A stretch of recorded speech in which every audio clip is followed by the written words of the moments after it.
Dios y manda esos ángeles a esas personas que nos van a ayudar a establecer ese propósito que Dios hizo en nuestra vida. Eso es Jonathan en tu vida. Y quiero decirte que después que David terminó de hablar con Saúl, Jonathan se hizo muy amigo de David muy rápido.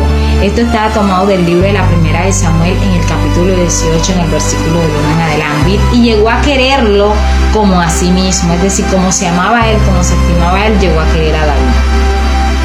Saúl, por su parte, aquel mismo día lo dejó a su servicio y no lo dejó volver a la casa de su padre. Era tan impecable el trabajo que había hecho David de parte de Dios al vencer al Goliat, y que el pueblo no fuese humillado porque ellos iban a ser esclavos del rey aquí allá en los filisteos.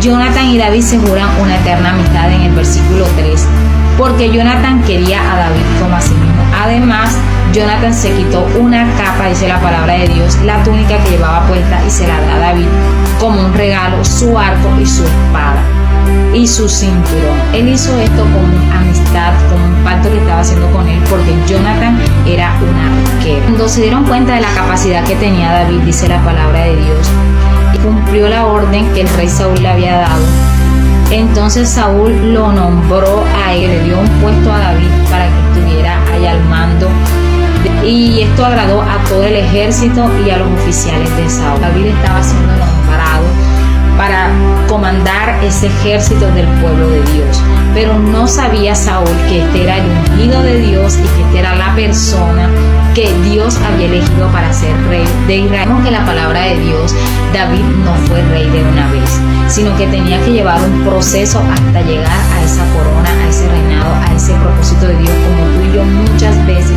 tenemos que enseñanzas en nuestra vida para ver que la mano de Dios está con nosotros.